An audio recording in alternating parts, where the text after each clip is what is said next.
Oh, here we are. I knew at some point we'd get on the air. Fingers crossed. Oakland A's game seemed like it was just breezing on through. Then we had, like a 45-minute ninth inning? And here we are. Thanks for joining us as always. We are so happy to be with you today on this hump day. Sports 1140 KHTK. Let's jump right into it. Want to remind you here, we're going to just cover so much of this NBA draft. And with that in mind, coming up in about 10 minutes, we'll be joined by Jeremy Wu of SI. We'll get to him in about 10. But I wanted to start off talking draft and talking Jaden Ivey. You know, the vast majority of mock drafts that we've gone through in the first, week or so of this coverage since we knew that the Kings would be drafting fourth. It's now, 2 weeks? Wow, right? 2 weeks ago, the draft lottery. The last 2 weeks, we've been looking at mock after mock after mock after mock, and we keep seeing Jaden Ivey at 4 for the Kings. And we spoke with Fran Fraschilla from ESPN last week. Here was Fran talking about Ivey as a prospect. I saw him a lot this year. Practices, games, blown away by him in November. I probably started the hype train in November at Mohegan Sun when I thought he could actually be the number one pick. And by the way, Nick, he could end up being the best player in this draft. He could end up being the best player in this draft. We've talked about fit. We've talked about best player available. I've said it. I will continue to say this. I will pound this point over and over and over again until I'm blue in the face if I have to. Best player available. When you're picking fourth, you pick the best guy. The best guy on the board, that's who you go with. Couldn't care less about fit. I want best player available. But should the Kings, that's my opinion, should the Kings be concerned by Jaden Ivey's fit? Here was Fran on that. Tempting thing for the Kings is they've just traded a really good guard. They've got two excellent young guards in Fox and Mitchell. And now the question is, do you take another guard when they obviously need shooting and they need some size up front? So that's the dilemma. But as I look at 5, 6, 7, 8, 9, 10, honestly don't think anybody's close to Jaden Ivey. Now, I'd be concerned about the shooting part of this if you don't feel like Ivey could take those leaps. Again, if you look at how he did in his college career, he was not a good shooter at the beginning. It's not that he was a great shooter at the end, but he made a leap. He improved 7-8%, somewhere around there from his three-point shooting the year prior to this past season. So he did show that he could knock down shots a little bit more and at a better clip than he showed early on in his college career. But shooting is definitely a question. When you've got De'Aaron Fox, you've got Domas, both guys do not shoot consistently well from distance. And if you're concerned about shooting, Ivey, if you don't believe that he can continue that development of his shot, then that might steer you away from him. But I still believe best player available. And as Fran said, he doesn't think anybody is close to Ivey. 5, 6, 7, 8, 9, 10. The next 5 guys off the board, he does not think those 5 guys are close to Ivey's talent, to his potential. Which begs this question for you. If you draft Ivey, if all of these mocks are right, if you pick Ivey at 4, what happens with Desean Mitchell? Because it's one thing to talk about best player available, and it's one thing to believe that you should draft Ivey like I do if you love him and not worry about the guards that are currently on your roster. It is another thing to discuss what you do with those guards, and I don't think anybody believes that De'Aaron Fox is going to go anywhere, right? At least not soon. Maybe I'm wrong. Maybe he gets traded. But if you're picking between Davion and De'Aaron, De'Aaron's going to start. So what do you do with Davion? Because you're not drafting Ivey at 4 to sit him. When you draft somebody at 4, you play that guy. That guy's going to play 30 minutes. He might play 35 minutes. He might play 38 minutes. When you draft somebody in that position, you are drafting that guy because you think he could be a stud. And you don't sit a stud on the bench, especially when you're in the situation that the Kings are. So Ivey's going to play. What do I do with Davion? I tell Davion I appreciate his talent. I respect him. But you are going to be a sixth man now for us. What I would do is I would put Davion on the bench where he was before the Fox injury. I would sit him on the bench. I'd say, you are our sixth man. You are a true point guard. You're a lead guard. We want you to be a lead guard, but we're going to move you to the bench. We're going to put you right there in that sixth man spot. Why? Well, first of all, usage. I think Desean is better with the basketball in his hands than when the basketball is out of his hands. And if he's out there along with De'Aaron Fox and Domas, I don't think he is going to have that kind of usage. If you take him and put him on the bench as the sixth man and you say you are the first cat off this bench for De'Aaron Fox, right? If you're sitting Fox, you put Desean out there. Now he's able to handle the basketball, which we get to see his creativity. He is a shot creator, right? He could pull up, not great off the pull up, but he can do it. And he'd keep his usage numbers. And I like the idea of him being a bench spark, somebody that can come off of the bench and just bring that intensity, that competitiveness, that energy, and can also score the basketball for you. I also like the idea of utilizing Desean with a bigger two. Somebody who can be alongside him to provide him a little bit more than Fox can from a size and frame standpoint. That Fox-Davion Mitchell backcourt is very small. Some people are concerned about a Fox-Ivy backcourt. Well, would you rather have that than the Fox-Davion? I would, from a size standpoint. Ivy's bigger than Desean Mitchell is. So I just think the fit is with Desean heading to the bench. That's what I would do. I would start Fox and Ivy in the backcourt, and I would put Desean on the bench and make him my sixth man. And then you can bring Dante off of the bench as well. And we saw last season, towards the end of the season, Desean and Dante worked very well together, especially on the defensive end. I like those two pit bulls coming off the bench. I like them bringing that competitiveness and that intensity and making sure they set the tone defensively. So I bring Dante and I bring Desean off the bench. I start Fox and Ivy, and I'm on my way. And if you're wondering, no, Desean is not untouchable. I think he's a top 2 asset right now. I think it's the 4th pick and it's Desean. Those are your top 2 assets on this roster. But he's not untouchable. And so maybe you have a situation that plays out as a sixth man. He looks great.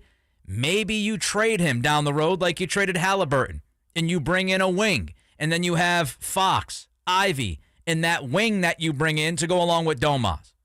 But if you're drafting Ivy, I'm starting Ivy, and Desean's going to the bench. 916-339-1140 is the text line. The phone line is 1-800-920-1140. You can follow me on Twitter at NickCRadio. Should Jaden Ivey at number 4 be a given? SI's Jeremy Woo answers that and more in 60 seconds from right now.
It's the Nick Cattle Show. This, I think, speaks to the power of the media and the power of The Nick Cattle Show.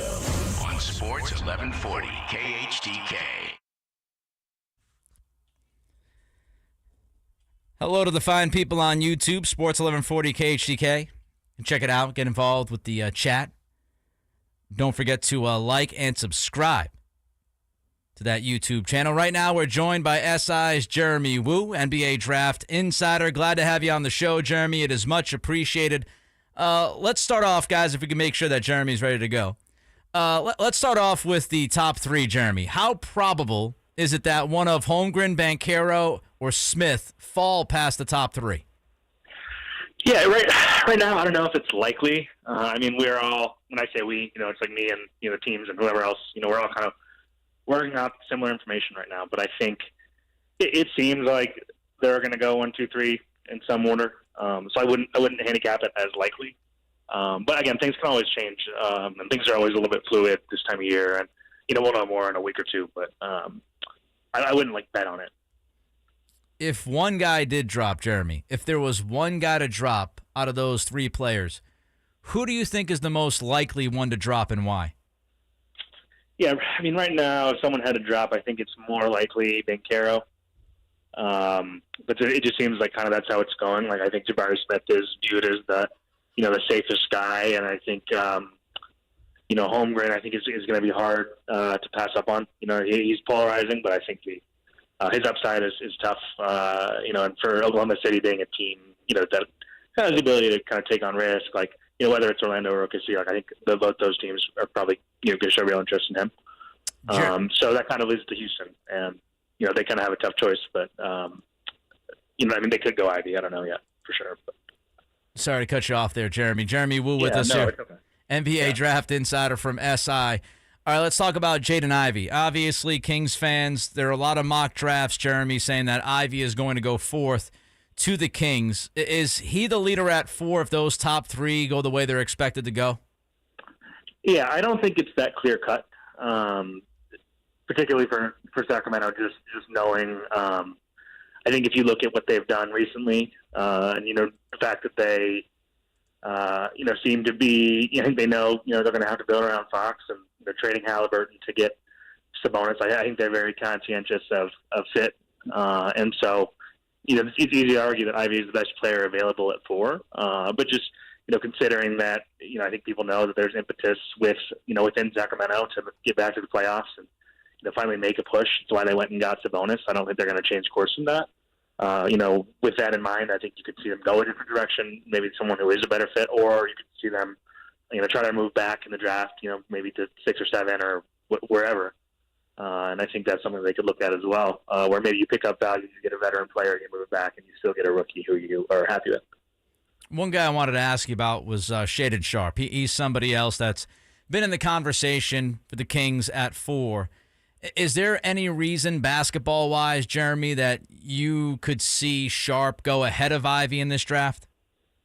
I think it's possible. I don't know that it's likely. I think 2 weeks ago I would have felt like it was a little bit more likely than it is now. I think there's a little bit of trepidation just with Ivy not having played in college. A lot of unknowns. It's a hard player for us to project right now outwardly, just because so much of what happens with him is going to hinge on what happens behind the scenes. He's going to have to win over teams in the interview.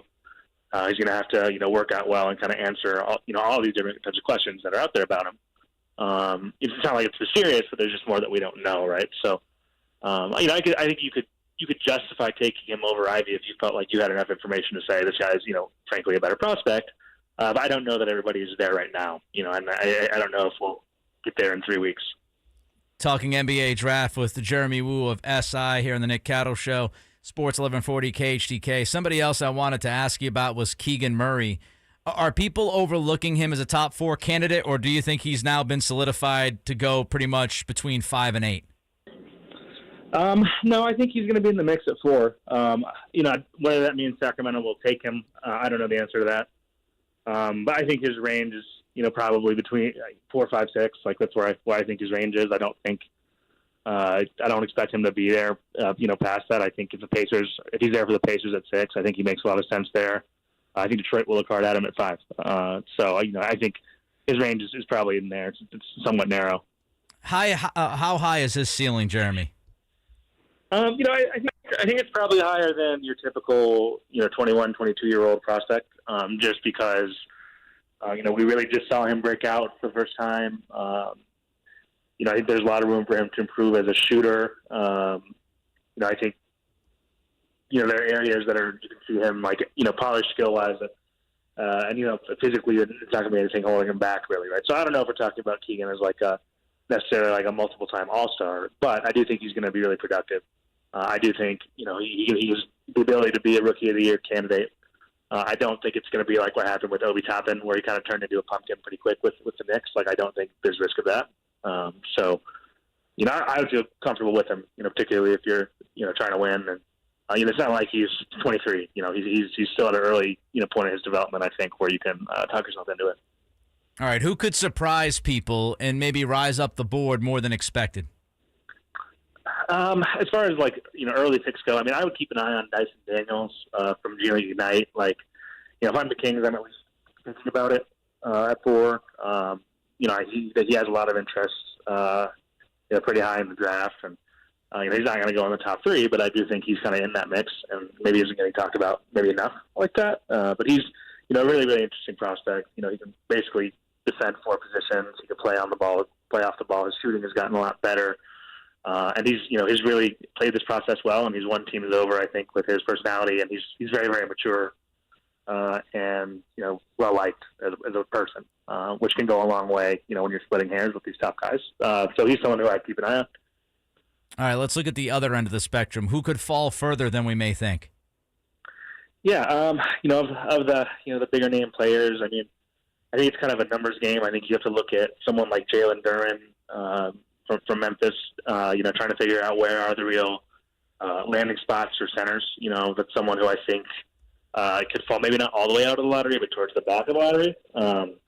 AJ Griffin, I think, maybe in a similar boat where he's probably in play as high as 7 or 8. But I think with the injury risk with him, and there's a little bit of hesitance, from some people who I've spoken with. You could see him fall towards the back of the lottery as well. He's another player who has a high ceiling, but I think people are split on. Last one for you, Jeremy. And again, thank you for the time today. Overall, when you look at the talent in this draft, let's look at the top 10. How do you compare it to the last few years?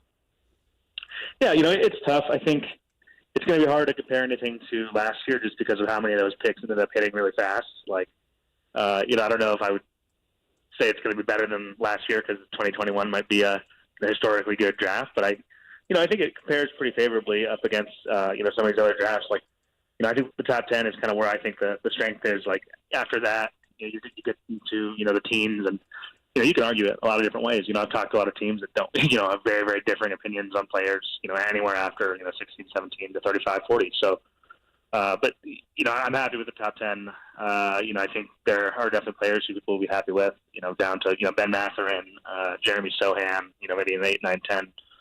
And I think it could end up being pretty strong. Jeremy, thank you for the time, man. Let's do it again soon. No problem. Thank you. There goes Jeremy Wu, NBA draft insider from SI. So he says, Jaden Ivey is his 4th guy right now. He would be 4th on the board. Not sold on the idea of Ivey going to the Kings. And, Jeremy said a lot of the other things that we've heard. Monty, is he looking fit? Is he looking for a guy who can help right now?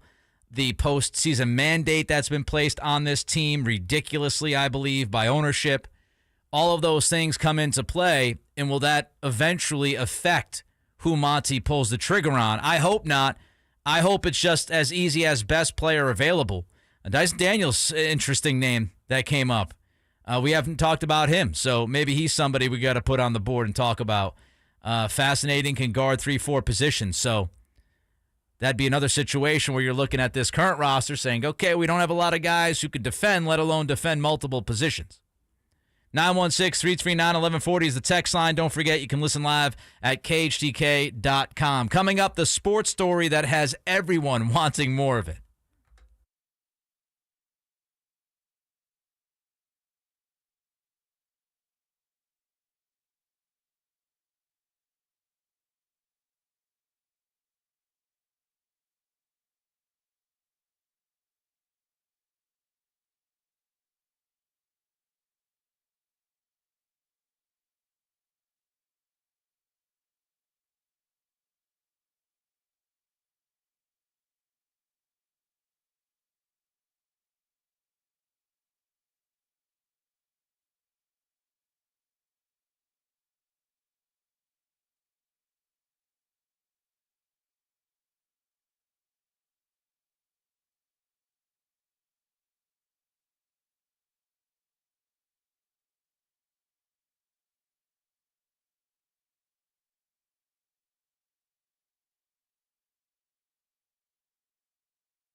Out with the hot takes and in with the smart takes. You're a smart guy. You're my favorite talk host here because you say it how it is. It's the Nick Cattle Show on Sports 1140 KHTK. So sometimes a random story just really gains some steam. And the story lasts longer than you might think it was going to last. And that is this Jock Peterson, Tommy Pham story. The beef from over the weekend about fantasy football. And Pham slapped Jock Peterson in the face. And everybody was wondering what in the world was going on. Like, why did Pham slap him? What?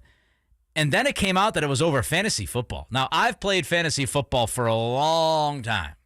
I was one of the early nerds with fantasy football.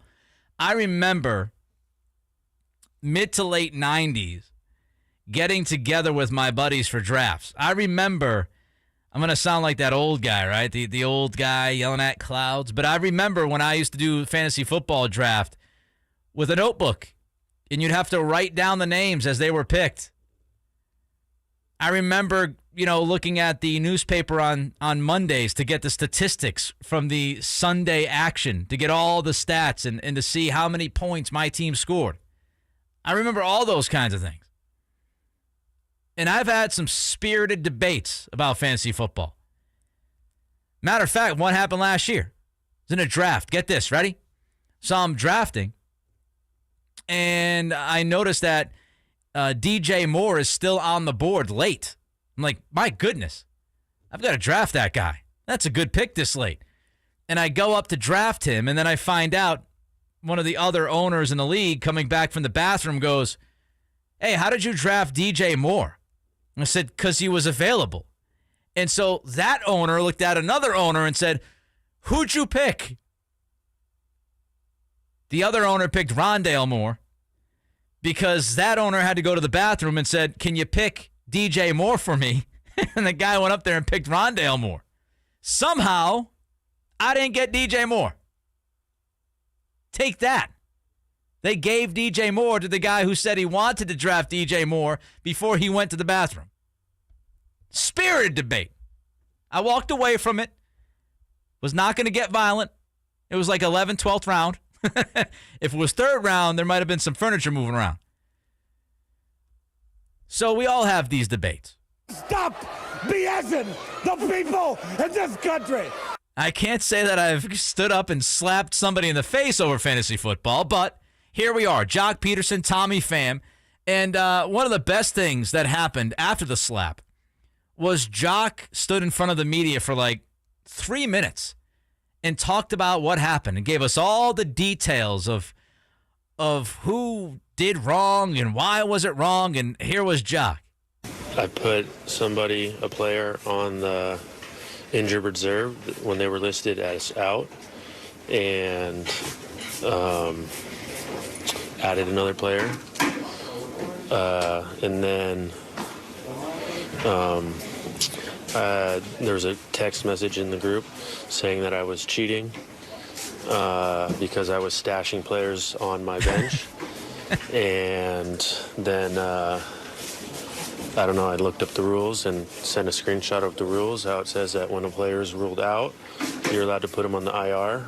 And that's all I was doing. And then it just so happened that he had a player, Jeff Wilson, who was out, and he had him on the IR, and I said, you literally have the same thing on your team, on your bench. And then I guess he was in 2 leagues, and in one of them he was on the IR and one of them he wasn't, so maybe that was a confusion. But on the ESPN league we were in, it was listed as out. ESPN so it's it feels very similar to what I did, and that was basically all of it. There's not much more to it. Nick Cattle Show. If you've played fantasy football, the IR spot is usually a bone of contention. I hate how much I understood that. I feel like I've been in a lot of these situations where the guy gets hurt and you know for a fact he's going to be out. So you want to put him on the IR, but you have to wait until ESPN designates him as out. Now, Jock is saying, I had the guy, he was out. I put him on the IR and I picked somebody else up. They all thought I was stashing a dude. Now, here's the thing. Was the guy really out that Jock put on the IR? There feels like there's like a gray area with this explanation from Jock. Because why would people be upset? If he was on the IR, you put him on the IR, he's out, and you put somebody in there, and you can't stash players because, usually leagues have only a certain amount of guys to be on the IR. One of my leagues has this is crazy, one IR spot, and it's a double quarterback league, which it's almost impossible. I hate it. And I had a battle to get one IR spot in that league. So, the other thing I would say is group text. Fire them into the sun. I've told you, I'm anti-group text. I don't want group texts. I don't like them. I don't need them in my life. Things happen. People start throwing stuff in those group texts. It creates a bigger problem than there should be, and this is just the latest example. You got a bunch of guys on group texts sending shots at each other, and then they get to see each other for the first time, and fam slaps them in the face. Dun, dun, dun, dun. Here was more from Jock. What he said, and it's true. There was a lot of money involved in it. I bet you there was a lot of money involved. GIF in the group chat in a group chat. See, the Padres. In the group chat, there was There was more than one Padre. There was maybe 4 or 5 that I'm kind of close with a couple of them, and just stop it. I've got more of an issue about the group chat than I have with this whole getting slapped in the face over fantasy. You see what Jock said? Well, there are a couple of guys that were playing for the Padres that I'm close with. So he sent a GIF to take a shot at the Padres because they were playing terrible baseball. And fam was like, what's that about? Why are you taking a shot at the Padres? What are you doing? Because Jock says he knew a couple guys on the team better than others. But everybody was in the group chat. So, again, you might offend somebody in the group chat because you're closer to certain people in the group chat, but there are too many people in the group chat, so you send the text that you think will not be offensive, it'll be funny, but you might have a couple of people in the group chat that lose their minds over that GIF. See what happened? I think the biggest issue actually was the group chat and not the fantasy football league. And then Fam came out. Fam had something to say because why wouldn't he? Speaking yesterday in Boston, he said, as far as what happened, that's something you really just put behind you. Everyone in the group chat, see? Everyone in that group chat, everybody knows. I've had some of those guys reach out to me. See? You got some guys fighting for Jock. Maybe you got some guys fighting for Fam. It's all one big messy group chat. No, those get into side group chats. Side chats, that's true. That is true. I can't believe he's doing that to you, dog. That's just wrong. I didn't like the GIF either. Fam also contested Peterson's assertion that the IR move was legal. We had rules to the IR. I know the ESPN app rules. We had our own individual rules. We got punished, for a dumbass rule. Fam said one person could have prevented it all. Who's that person? Mike Trout. Mike Trout could have saved us all from this, apparently. Fam said laughing. Apparently, Trout is the league's commissioner. Trout did a terrible job, man. He's the worst commissioner of fantasy sports. He allowed a lot of stuff to go on. He could have solved it all. I don't want to be the bleeping commissioner. I've got other stuff to do. Trout didn't want to do it. We put it on him. It's kind of our fault, too, because we made him commissioner. Here was Trout today. What's that? Am I going to resign? I haven't made that decision. I don't know. Every commissioner I know always gets booed. So. Every commissioner I know always gets booed. So he doesn't know if he's going to resign or not. Commissioner is a thankless job. I've been a commissioner of a fantasy league. I never want to go through that again. You can't keep everybody happy. It is a fruitless endeavor. And when there's a big chunk of money on the line, and as Jock said, obviously these are all pro ball players, so I'm guessing there's a few shekels on the table here. Even worse. 916-339-1140 is the text line. Phone line, 1-800-920-1140. Should the Kings trade down from number 4? I'll give you my thoughts next.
Live and local. Up front and opinionated. It's the Nick Cattle Show right here on the King of Sacramento Sports Talk.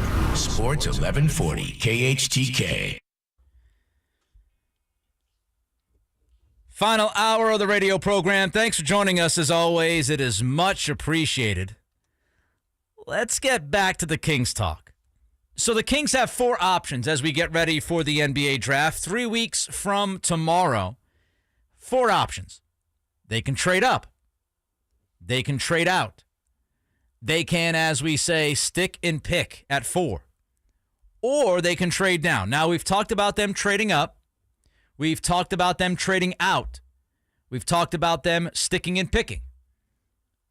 That leaves us with trading down. What do we think about that? When I say the Kings could trade down, do you like that idea? Do you hate that idea? Here's my initial gut reaction to that. I think fans always love this idea of being in the top 5, what it represents, watching all of these prospects and reading about them and listening to this show as we ask guests about them. And you get so excited with the names and the play that you expect for your team to draft. And you get so pumped and jacked over that moving down is like the one thing that fans usually don't like. Like if I said, hey, you can move up, fans would be, oh, that's great. Move up, be aggressive, get a top 3 pick. Can't miss guy. If you moved out, right, and you just moved completely out of the draft, well, they had to make that trade because they had somebody in mind, a star, Bradley Beal, somebody else, et cetera, et cetera. That means they got somebody really good. Sticking and picking. Hey, fine, I can live with it. I've been watching all of these prospects on YouTube. I've been reading everything, right? I've been listening to podcasts and the radio and all these different resources that I have at my fingertips, and I feel like Jaden Ivey is really, really good, and I'm happy with that. Trading down, what? Wait, huh? We just jumped up from 7. We jumped up from 7. Now we got to go back down to 7 or 8 or 9 or 10. Why? Why are we going to do that? There are lots of angles. The first thing, looking at this from the Kings' perspective, the first thing, do you love Ivy? Do you love Jaden Ivey? If you love Jaden Ivey, then you can't pass him up. And we spoke to Jeremy Wu last hour of Sports Illustrated, and he said, I'm not sure that the Kings are going to pick Ivy because they want to win right now, because they have guards on the roster already. It's a good amount of what we heard from other people, right? When we talk about the Kings, when we talk about this draft, people are concerned about this postseason mandate. How does that push Monty? Does it push Monty? Will Monty make a deal because he's more desperate than we might even think he is? Is he going to pull the trigger on something because he's worried about right now and not 3 years from now? We go through all of these different conversations. I don't think you can afford to pass up Jaden Ivey if you love him. I couldn't care less about this logjam. I've been talking about best player available. I stand by that. It'll sort itself out. If you're concerned, how is this going to affect De'Aaron Fox? How would it affect Davion Mitchell? Well, guess what? It'd be a great problem to have. Don't we remember going back 4 months ago, 5 months ago, talking about the trading deadline? Who's going to get dealt? De'Aaron Fox or Tyrese Halliburton? And look what happened, right? I think most people said, Fox, good, let him go. We like him. We might really like him. Shoot, we might even love him, but we don't love him more than Halliburton. If you can trade Fox and get somebody back, fantastic, do it, pull the trigger. We know what happened. Halliburton goes. You bring Domas back. Then what happens? You get a 2-time All-Star in Domas, who's 25, 26 years old, and then you see how that trade impacted Fox. You not only got a 2-time All-Star in Domas, but you brought back somebody in Fox that was not there before that trade. He was not the same guy. You brought back the best of what you've seen in Fox post-Halliburton trade.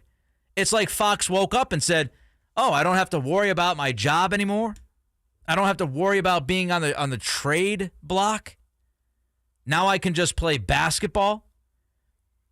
You brought in a 2-time All-Star, and you brought back the Fox that you love and that you need on this team.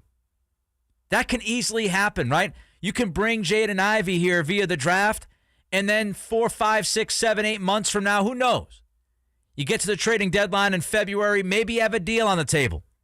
Maybe Jaden Ivey is just unbelievable, and you want him to be the lead guard, and you trade Fox for somebody. You trade Fox for a wing. Or maybe Fox and Ivey are just this fantastic, exciting combination in the backcourt. And you move on from Davion, and you trade Davion and a future pick or two, and then you bring that wing in. You cannot pass up Ivey if you love the guy. You can't be worried about log jams. Second thing I have to ask myself, if you want me, if you're asking the Nick Cattle Show on this Wednesday, whether I would trade down, do you think the tiers of players are similar? Like, do you think Ivey at 4 is the same guy, talent-wise, that you could get with Keegan Murray at 6 or 7? Do you feel that way? Because if you do feel that way, then moving down is not that big of a deal. If you look at Ivey and you don't want to draft Ivey, you love Shaedon Sharpe, but you don't want to draft Sharpe at 4, and you think you can get Sharpe at 6 or 7 or 8, and you move down, and you get Sharpe, and you get an additional asset because you traded the better pick in that deal, then you might look like a genius 2 years from now. Because if you think that the difference between Sharpe and Ivey is minute, then you pick up that extra asset, you move down, you draft Sharpe, and you say, we got our wing of the future, and we have a future pick or whatever you got back in return for dealing for to drop down to 7, 8, or 9. And in the big picture, it makes sense. You pick up an asset or two, and you draft a guy who you think is similar in talent to the guy you would have drafted at 4 anyway. How about this? You talk about cost controlled and young. And that's one of the biggest aspects of this decision-making process that Monty's going through right now. Does it matter if you bring somebody in who's, 18, 19? Again, is this ownership group going to apply pressure? Not necessarily make the pick. But is this ownership group going to apply pressure and make you feel like you can't draft a dude who hasn't played college basketball like Sharpe? They'd rather you draft Keegan Murray because they know who he is. They're not so sold on Jaden Ivey because there's questions about him. And I mean, if you're looking at this idea of trading out, if it's trade down or trade out, or even if it's trade down, what's the best player that you're going to get? And that's what you have to figure out. Even if you think that Jaden Ivey is the bigger prospect and better prospect than Shaedon Sharpe is, how much better is Ivey than Sharpe? Because you could argue if you trade that 4 pick and you end up drafting Sharpe later on, then you look at that asset that you brought in. Is it another player? Is it a vet? And how much more impact does that vet bring? Because now you're bringing 2 players onto the team. And can you justify drafting just Ivey versus Sharpe and having that other player?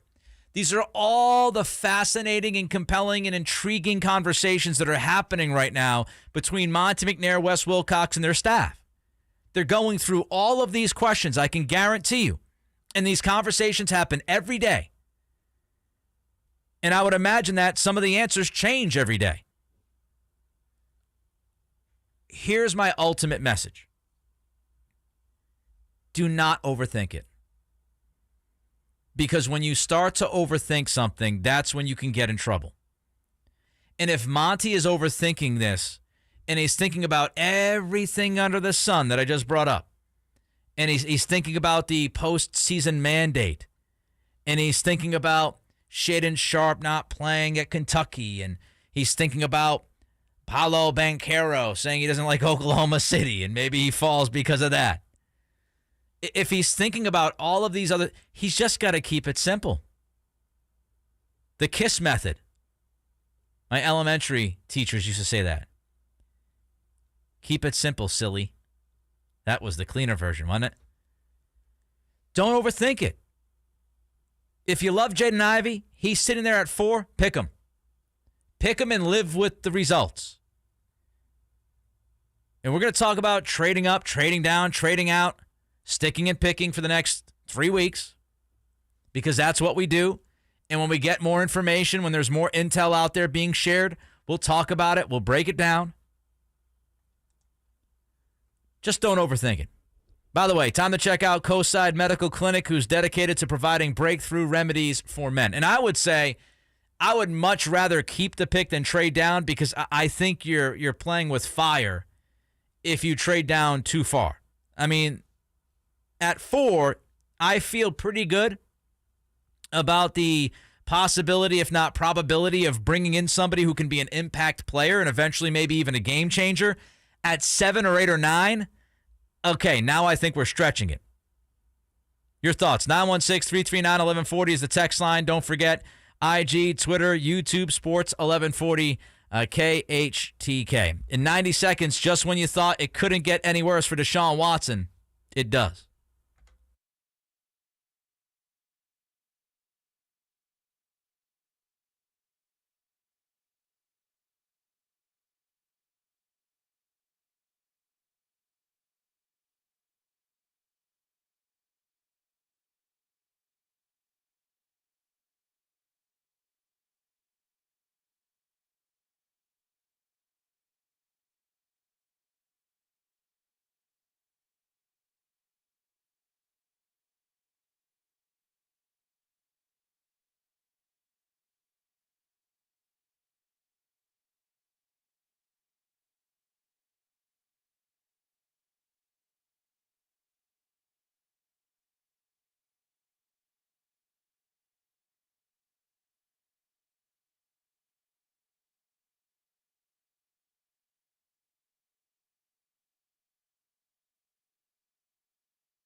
It's the Nick Cattle Show. Nick Cattle.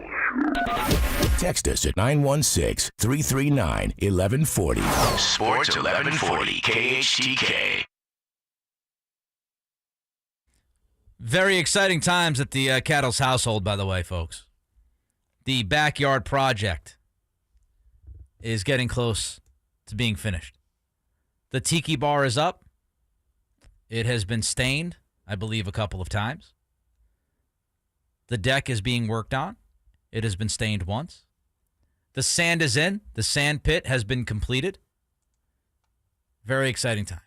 About that pool, Never man. let the party die! Which pool? The one that I ripped down? Did you rip it down or did you sell it? What happened? I ripped it down. It's sitting in my yard. If anybody wants an above ground pool, I'll sell it to you $150. $150. I spent many a summer in my cousin's above ground pool. You got young kids, Chris? No. You got any kids, Chris? No. You know any kids, Chris? No. $150. Yours. How big is it? I'll even throw it in the back of my truck and bring it to you. Decent size. Not oval. It's not a circular pool. See, what's bad is my cousin's pool, the above ground pool, it was so small that it would actually get too hot for it. where the water would be too hot. Bigger than that. Bigger than that. So it won't get too hot. I don't know. I've never been in it, and I will never be in it because it now lies on my yard like it needs to be put to rest. But again, $150, it's yours. Emil, our new guy, digital. You own any young people? Your parents with young children? All right. This seems like a cash grab. I mean, I'm not asking for a G here. Cash grab. Asking for $150 to create a great, summer for your young children. I think this is... Try and get the moolah. This is actually me being a giving person, actually. I mean, how much money is it worth to see the smiles on the faces of little children? That's what I've got to ask you. If it's not worth $150, then I don't know what it's worth. Take care of y'all chicken. Yes, you do have to take care of y'all chicken. Nick Cattle Show here on a Wednesday. All right, so we're going to go to fun and light to something that's very serious, but we flip the switch. That's what we do here on this show. I've got to tell you about Desean Watson and the latest with him. The offseason has been one big yikes for Watson and the Browns, right? The contract that all of us criticized, and rightfully so. The press conference, which I thought was a dumpster fire. The deposition, some of the comments that were made by Watson during the deposition that does not make him look great. Then we had the HBO Real Sports special air last week. And it got even more difficult for Watson over the weekend. Here's Pro Football Talk's Mike Florio. Something that we didn't know we were waiting for. 23rd lawsuit filed yesterday against Desean Watson, alleging sexual misconduct during massage therapy sessions. This seems to be someone that they anticipated would potentially sue and hadn't. According to the lawsuit, the plaintiff claims that she decided to proceed after watching the feature last week on Real Sports with Brian Gumbel on HBO. Interviewed a couple of the individuals who are suing Desean Watson, presented both sides of it, made some arguments, had some information, etc. Something about that caused her to go forward. All right, so more about this 23rd accuser. She filed a lawsuit against Watson, joining the 22 others who accused the Browns quarterback in civil cases. And the 23rd civil case filed yesterday. This is filed in Texas. The lawsuit states that the plaintiff had her first massage session with Watson during the summer of 2020 and that his, quote, behavior grew worse, unquote. During the third and final massage, she alleges in the lawsuit that Watson exposed himself, touched the woman in a certain area, and repeatedly requested her to have relations with him. By the way, there is also possibly a 24th accuser that is expected to join this lawsuit. So 23 women have filed a lawsuit. There might be one more, at least one more, who jumps in on this as the 24th member of the lawsuit. And look, inevitably, this just leads to the first question, which is, will there be any more? I mean, Watson said that he worked with upwards of 40 massage therapists. We know for a fact. JJ said in the office today it might have been as many as 50. We know for a fact that you have 23 women who are going after Watson civilly. They have filed the lawsuits. We know there are, I think there were at least 18 women who came out and defended Watson. So 18 plus 23, we're already at 41. If my math is right, I feel pretty confident about that. So you got 41 people. If there is a 24th accuser, you're now up to 42. How many massage therapists did this guy go see? You know, I'm not telling you he's guilty or he's innocent. But there are certain things about this story that are very tough to overlook and believe that Watson is completely innocent of everything. First of all, why are you working with 40-plus massage therapists over a couple of years? I mean, there are stories, there are interviews with NFL players saying, I might have worked with like a handful of massage therapists in like a decade. This guy had more than 40 in a year or two. Why? Is he just very tough to please? I mean, you got to go to 45, 50 massage therapists to find the person who could give you the deep tissue that you want? Like, is that what we're saying? The second thing that's really tough to overlook is 23 women. And it might be 24. So as Soledad O'Brien asked, and this was something that Watson's lawyer answered on HBO, and she did a terrible job of answering the question. We talked about it last week. Soledad O'Brien said, why should we believe you're one person versus, at the time, 22 women? Why should we take one person's word over 22 women? And there was some fakakta answer from Watson's lawyer about, well, Tony Busby wants more social media followers and, you know, he wants to be on these kinds of shows. Didn't do her any justice, any help, and did not help Desean Watson either. So there's just all of these questions, and it's very difficult to believe that 23, 24, who knows how many more women who are going to pop up. It's very difficult to believe that you had 20-plus women all get together and collude against Desean Watson. Possible? Sure. I don't know what the percentage is. I would say fairly low, but anything is possible. And why would these women lie about this? And I know people say money. It's the easy thing, right? Money. Well, don't forget what these women are saying happened to them. And don't forget what victims of assault have to go through and how tough and awful of a process it is to try to work your way through that mentally and physically and all of those challenges that come with it. And think about how tough it is to go out there and say, that person did that to me publicly on a public stage. Think about all of the awful things that people will say about you, how the perception of you, how your reputation is going to change. That very second you come out, people think differently of you. I get the kick out of people who are like on Twitter and they freak out because somebody trolls them. And maybe somebody says something that's, personal. Oh, how do you think it is for these women who have come out and said, this is what this guy did to me? I mean, it's not easy to come out and say what they have alleged. Again, I know people will say innocent until proven guilty. I get it. I'm just saying there are a lot of things about this situation that make it very difficult to believe that Watson is completely in the clear and did nothing to any of these women. And we talked about it, that HBO piece.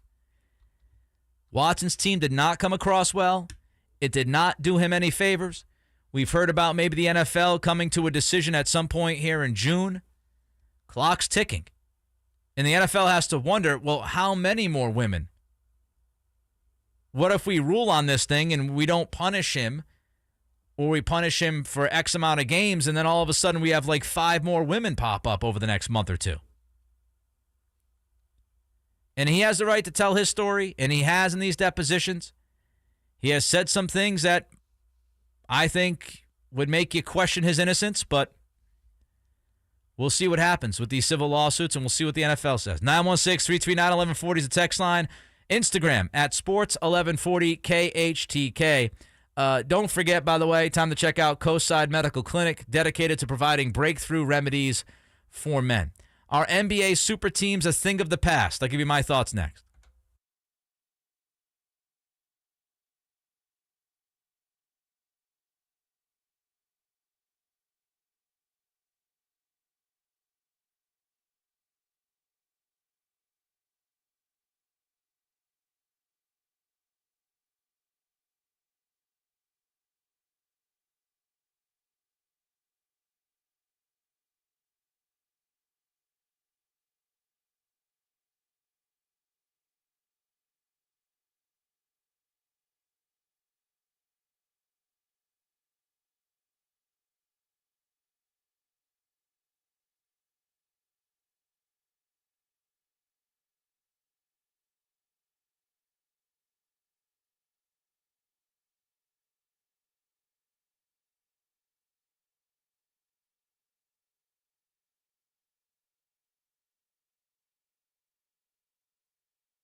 Nick Cattle Show.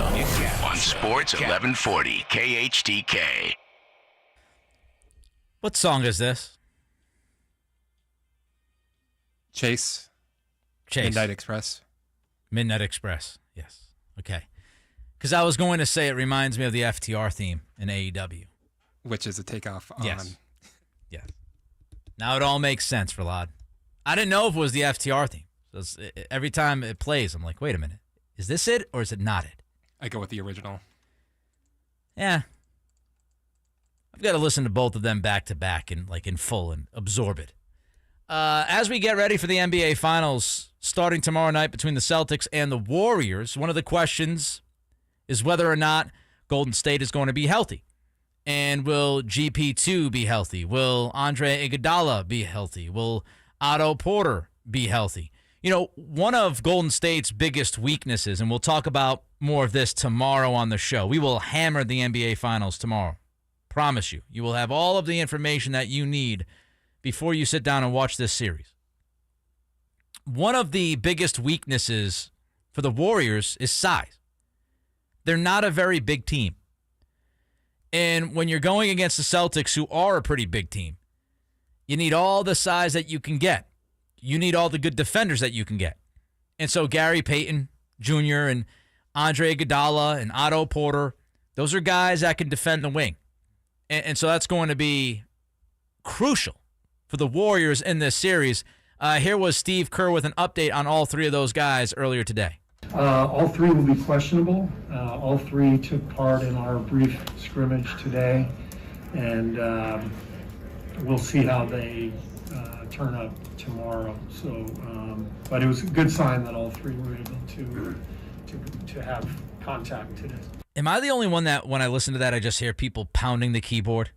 I literally just said that to Jay. Is somebody dropping elbows on their key? Can we play it one more time? Just pop, pop, pop, pop, pop, pop, pop. All three will be questionable. All three took part in our brief scrimmage today, and we'll see how they turn up tomorrow. So, but it was a good sign that all three were able to have contact today.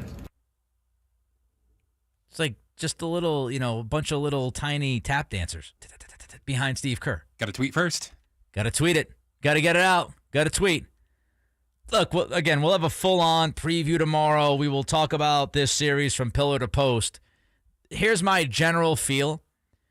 If both teams are healthy, and that's a big if right now, if both teams are healthy, this series could be quite a ride. If both teams are healthy, I think you could see some very good, fun basketball.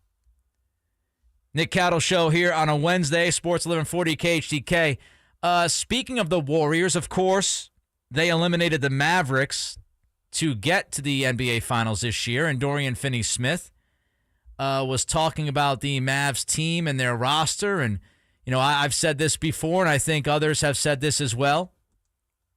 Watching that team, you feel like they need somebody else other than Luka. They are like 2-6 in the postseason when Luka scores 40 or more. They need somebody to help that guy more consistently. Dinwiddie can give you some points. He can drop you 30, but he's not really a consistent threat. He might be more of a consistent threat next year, but he wasn't necessarily that kind of guy this season. Tim Hardaway Jr. got hurt early in the season. He was done. They need that second guy. Well, Dorian Finney-Smith was talking about this roster to ESPN and whether or not they need more or they need a star to go along with Luka. And he said, quote, "We've definitely got enough in this locker room to do something special. We're a top 4 team in the NBA. You can try to find another star, but you never know how that's going to mesh with Luka or the other personnel." Trust me, I don't think Mavericks front office is that worried about how others will mesh with anybody other than Luka, my friend. It's an adjustment to play with somebody like Luka, too. And I feel like Jalen Brunson adjusted well and Dinwiddie, too. The bunch of stars bleep don't even work anymore. Fit matters. So I know Nikola Jokic, when he was eliminated in the playoffs earlier this postseason, he came out and said, building with superstars is it's not necessarily the way to go, and we see teams with superstars on them, and they're not winning anything right now. I get the point, right? You look at the Lakers, they were a bleep show this year. You look at the Nets, they were swept. They were the only team in the postseason that got swept, by the way, unless one of the Celtics or Warriors gets swept here in the finals. The only team to get swept up to the finals was that Nets team with KD and Kyrie. So I understand kind of the desire for players who are not on those kinds of teams to like jump out there and say, oh, just grabbing all of these stars and throwing them together, that's not going to work anymore. It's not the who, it's the how to me. When you look at this year, it's not about the who, it's the how. Both Golden State and Boston have stars. Like, Jason Tatum is a top 10 player in the league. Steph Curry considered a top 10 player in the league. Jaylen Brown, top 25, top 20, top 30, however you feel. He's one of the better players in the league. Klay Thompson is not the same Klay Thompson, but he's still good. Jordan Poole has certainly on the offensive end played like a star. Like, you look at these teams, it's not like these teams don't have stars on them. It's not like they don't have guys that can kill you single-handedly. They do. Here's the difference, though. And here's what I love about this matchup when you think about it from the nerd standpoint. How are these teams built? And I'm not talking about the Kevin Durant years. We all know KD joined Golden State, blah, blah, blah. How are these teams formed? When you look at the heart of these two teams, when you look at the core, it's about draft and development. Steph Curry, Klay Thompson, Draymond Green, draft and development. Jordan Poole, draft and development. With the Celtics, Jaylen Brown, Jason Tatum, Grant Williams, Peyton Pritchard, draft and development. And I love that about these two teams because you can look at these teams and say they built it the right way. They drafted the right guys, they developed them the right way, and now you reap the rewards. And you get to the Eastern Conference Finals and now the Finals if you're the Celtics. You win championships if you're the Warriors. And they also went out, both of these teams also went out and spent money on the right guys. Celtics are spending a lot of money to have Al Horford on this roster. Horford's been great for them. The Warriors brought in Wiggins with his contract. They were chastised, right? Nick Wright went all in on crushing them. Wiggins isn't good, blah, blah. But they brought in the right guys. They have the right fit. Horford gets paid probably more money than he should, but he's the right fit for this team. And if you don't have Horford, this team's not in the finals. And Wiggins was the right fit for the Warriors. If you don't have Wiggins, the Warriors are not in the finals. And there's no doubt that Luka needs a number 2 guy. And I hate to break it to Dorian Finney-Smith, but the only way you're going to do that is by acquiring somebody. Because the Mavs are good enough now. They either have to hit it on luck and have somebody fall to them and have somebody like Kawhi fall to them or Giannis fall to them. Jimmy Butler getting drafted at the end of the first round. Or you need to go out and acquire that guy. This has always been the case, and it will always be the case aside from the anomaly once or twice the last 20 years. The NBA is a superstars league. You get to the finals when you have a superstar.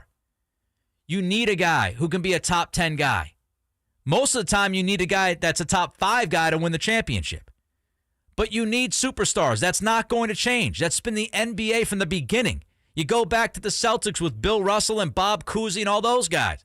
You fast forward to the 80s with Magic and Showtime in L.A. You go to the 90s with MJ and the Bulls. You go to the Spurs teams with Duncan and David Robinson. It's always been a superstars league. Sure, you can put a team together like the Pistons years ago, and you might get that lightning in a bottle. But if you want a chance to consistently win at the NBA level, you need stars. You just need the right ones. 916-339-1140 is the text line. Phone line 1-800-920-1140. Don't forget, by the way, time to check out Coastside Medical Clinic, dedicated to providing breakthrough remedies for men. Is a big-named NBA head coach on his way out? We'll give you the latest next.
New to Sacramento, but not to sports talk.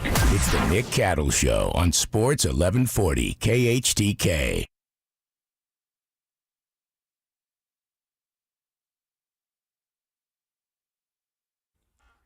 It's like 5:42. Everybody had to go to the bathroom in the building. I ran out of the studio. Verlad ran out of the studio. One of the production guys ran out of his studio. We sound the alarm. Bathroom time, everybody. Break. Everybody go to your distinctive bathrooms. There are more bathrooms in this building than I knew about. I found one last week. It's like, oh, wait a minute. Downstairs one? Yeah, it's downstairs. It's like tucked in a little corner, nondescript. It's like, what is this? Why is this even here? Random bathroom. So you just walking around going into random doors? No. I still get lost in the building, man. Next week, it'll be 6 months I've been here already, which is just, time flying by. And so you would think, 6 months, I would have a pretty good lay of the land in the building. Not so much. I still need GPS to get to the kitchen. So, I don't know what's going on. I need a little map. If you guys want to make me a little map of the building, I'd appreciate that. And I still know probably a total of 10 people in this building. And 8 of them work for our station. But to be fair, for most of your time here, they haven't been here. That's true. Everybody's out. Everybody's out of the building. Anyway, Adrian Wojnarowski and Tim McMahon of ESPN, they wrote a story today about Quinn Snyder in Utah, saying that after weeks of conversation, it seems like Quinn Snyder could be gone. He could possibly be gone. Now, I don't know. JJ, you've been in the business for a long time. Maybe you read this the same way I did. Maybe you didn't. I read this as a contract situation because there are a lot of conversations going on between all parties. It's been kind of dragging out. And why would this story come out today, right? Doesn't it seem like one side is kind of going with the ultimate bluff to the other side, saying, well, now it could possibly be done? Yeah, it's a money grab, cash grab, all about the moolah. And Quinn is deserved. He deserves it. He's been, he's been banging on the door quite a bit lately. They've always, the Jazz over the last 5 years have always kind of been a team they could take the next step, maybe not. Similar like your Celtics who have taken the next step. But I think Quinn is look, man, I've earned it. I need my money, and I'm going to probably hold out, even though I can't hold out, but I'm going to hold out for some change.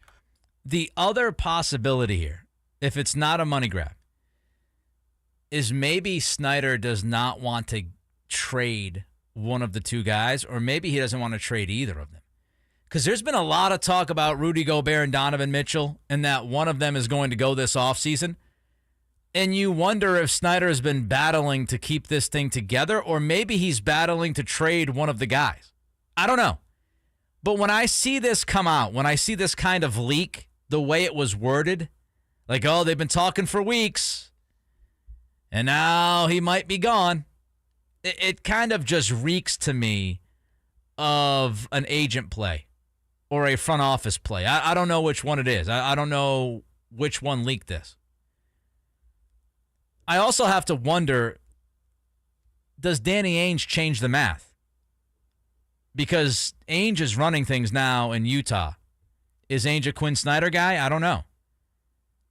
Is Snyder having these conversations with Ainge to see how their relationship is going to work? I have no idea. But they are very interesting this offseason, Utah. And, of course, we'll talk a lot about them because one of the things that have been kind of thrown out there is, if Donovan Mitchell was available, should the Kings trade the 4th pick for Donovan Mitchell? And I think we'll continue to have that kind of a conversation before the draft hits 3 weeks from tomorrow. One last thing I'll say about this story is that, both sides seemingly lost out on opportunity here, right? If you're Utah and you lose Snyder, well, did you lose one of the guys that you wanted to be your head coach? I don't know. What if they wanted Darvin Ham? What if Ham would have been their guy if Snyder's not their guy? Well, now they lost out on Ham. More on him in a minute. And you might lose out on Snyder. What if it was Mike Brown? And it's also the same thing for Snyder. By having these conversations, he has a year left on his contract, but having these conversations delayed any possible trade for his services, anything you could have worked out with some other teams. And maybe that's what it's about. Maybe it comes down to he's got 1 year left on his contract. He wants out. They don't want to let him out. They want to, trade him like Doc Rivers was traded and try to get a pick in return, and maybe that's not working out. But they are going to be a very intriguing team to watch this offseason because I think it's time for a change. I think they've got to change something. And if they're not going to trade one of those two guys, then the only change you can make that would have an impact is getting rid of Snyder and bringing in a new voice. You mentioned the Celtics, JJ. That's what the Celtics did. They actually pushed Stevens up, as we know, into the front office, but they brought Ime Udoka in as that new voice. And they finally got past that Eastern Conference Finals hump.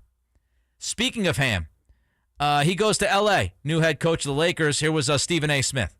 My trepidation had nothing to do with Darvin Ham. He deserves this opportunity. He's put in the work. I think the great Doris Burke said it best about a week or so ago when she said he's ready. He's ready for the job. He's qualified.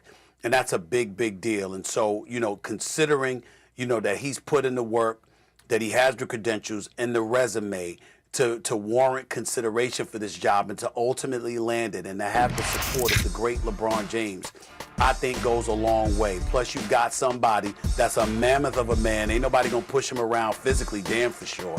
And they're certainly not going to push him around mentally or emotionally.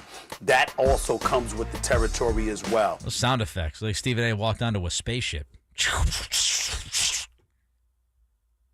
Look, nobody knows. Nobody knows. Nobody has an idea of how good or bad Darvin Ham is going to be. We never know. Assistant coaches, you never know. Like coordinators in football.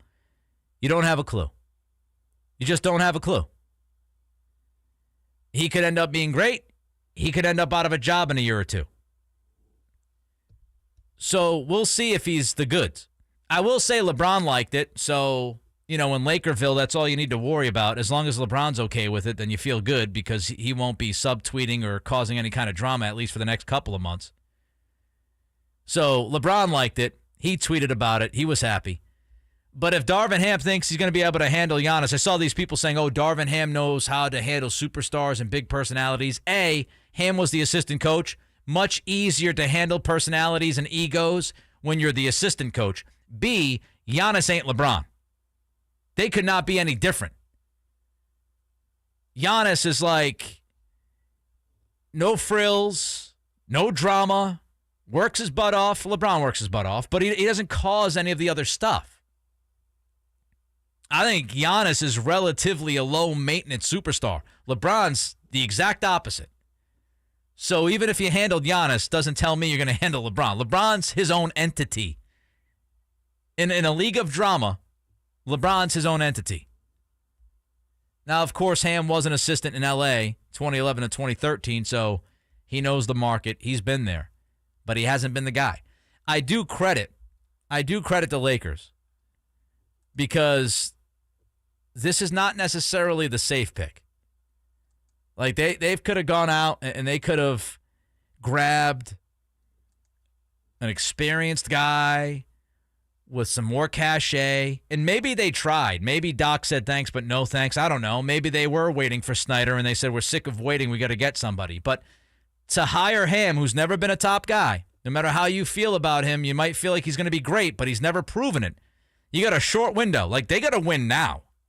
Darvin Ham has to win now. Not next year, not 2 years from now, right now. Kind of risky. So, credit to them, taking that swing. Credit to Verlad. Credit to JJ. Great job. Behind the glass, Verlad on the ones and twos. We're back tomorrow for a full show. Yes, finally, a full show. Lots of finals talk, lots of Kings talk. Until then, be good, be safe, be healthy. Nick Cowdle Show, Sports 1140 KHTK.